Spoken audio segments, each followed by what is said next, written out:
forming our cinnamon rolls. This is next on our list. So my dough has come out of the walk-in. It has been in there overnight, and it's cold. So I'm gonna work with it. I wanna roll a rectangle. It's 15 by 20. That's what I'm working towards. I'm gonna get 12 cinnamon rolls out of it. And what you're gonna learn how to do is roll dough like I roll dough, with precision and with intention. So I have a rolling pin. I have bread flour that I'm gonna bench with, and I always have my bench knife. Oh, get it. Right here. Bench knife. All right, so here we go. So I'm gonna roll this guy. I want to be a rectangle, so I might as well start out as a rectangle. My dough is cold, and like I said, it rise up a lot because the amount of butter that's in it. I want to make sure I bench.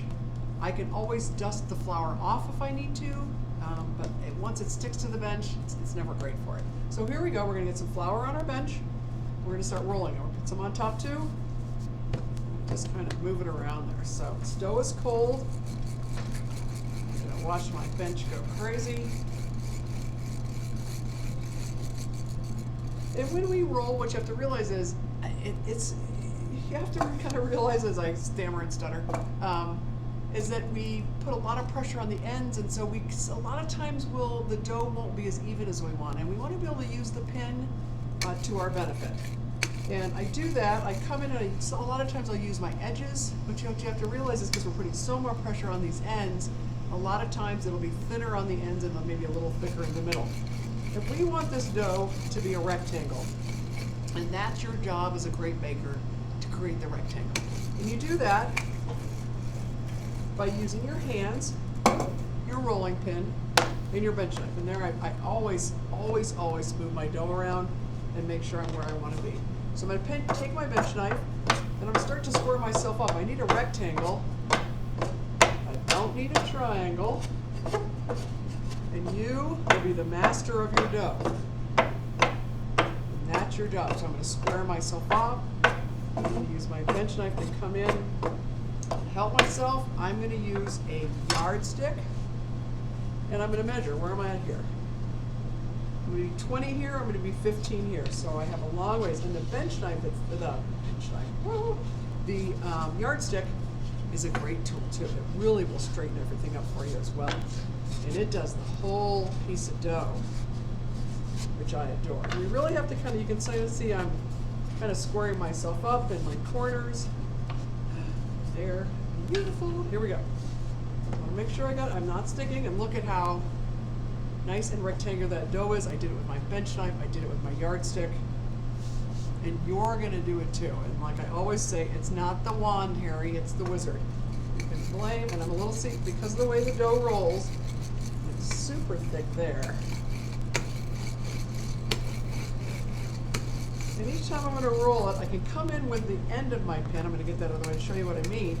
And I can get my dough to even itself up and bring it really where I need it to be. Just kind of look and see where we're at, and I kind of generalize. 18. Okay, and I'm getting a little big there. I'm getting a little big this direction because I want to be 15 by 20. So I'm going to come back in and put my dough back to where I want it. I'm going to square myself off. Let me get this guy out of the way. Come back in here and square this off. And I can kind of gently kind of come in and pull a corner and square it up.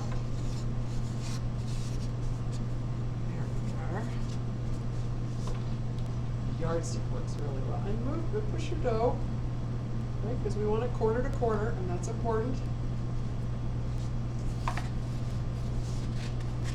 This guy, you can really get a good look at what I'm doing here.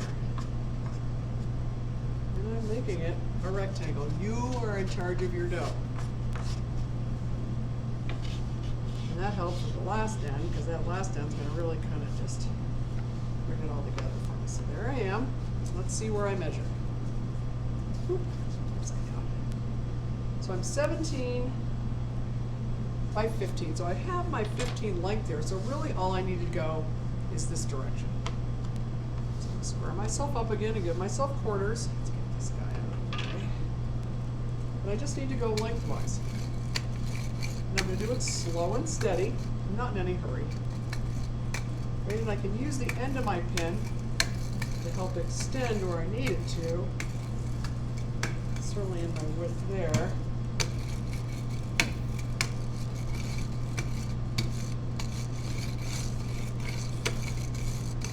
Get myself up. I'm going to come back in again just like I did before with my yardstick. I'm going to square myself up, and I'm there. Upside down. Yep, exactly 20. Perfect. I'm going to square myself up. There are pans we're going to use to put our cinnamon rolls in. I'm going to show you how to prep those, but they are cinnamon roll pans. They're not pie tins. You can see by the edge, straight edge. Pie tin is sloped. There you go. I'm going to square myself up. I want my ends to be nice and even and square because I want that to be a whole cinnamon roll on that end. I don't want it to be missing and lacking and oops, got a little crazy there.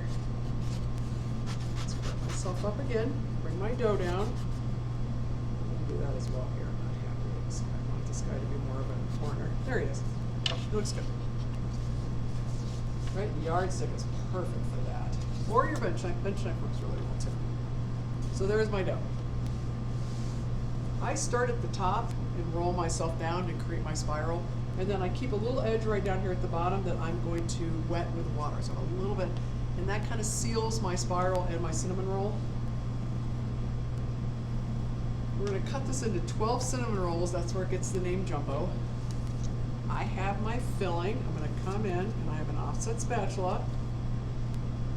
As I was rereading the formula, you can make the schmear without the pecans and sprinkle them on top as well. Afterwards, I kind of felt like it was 6 1/2 dozen the other. That's why I didn't redo the video. I kind of felt like it was okay. Let's set this over here. And I'm back. So I have an offset spatula, which you know I love to work with. They're my favorite thing to move any fillings and offset intentionally. We're going to spread this all around. And I'm going to cut here and not take up all your time. And when I get it spread all the way, we'll start again. Just give me a minute. It was actually very easy to spread. As you can see, I got my filling all over it. Like I said, you could do just the brown sugar, butter, cinnamon, and then sprinkle it with pecans. And it worked well, so I'm okay with it. So either way. And you could use different nuts if you wanted. You could do walnuts in here. Anything you really like would be delicious. So I roll from the top down, and we're just going to start at one end. We're going to start tucking our spiral. Like I said, the dough's still pretty cold, which I like. I like that because we're not going to warm that butter. And so there's one end, and I make sure I get my first end started and give it a nice little tuck at the end. Right, so we get a roll. And then I'm going to start here, and I'm going to roll again and make sure I get a nice roll on it. Rolling myself each time as I come, and when I stop down here, and I want to make sure all my filling gets in there because it's really good filling. I'm going to roll it again, and I'll bring it all the way down. Make it nice and even.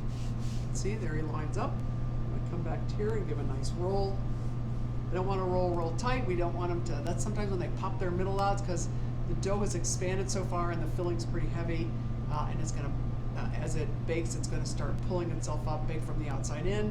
So we want to give it a nice loose, almost like we braided our challah, a nice loose roll to it so it has room to expand. Super important. So right here I come, I'm rolling my way, and I'm going to hit this edge that I've lightly watered, and that's going to make it so, and I try and make myself here if I'm not quite meaning to where I want it to be, I bring that dough and gently give it a gentle, loving tug, so we get all these cinnamon rolls turn out perfect. And I really want to lay on that seam, come in and set them. That seam is what's going to kind of,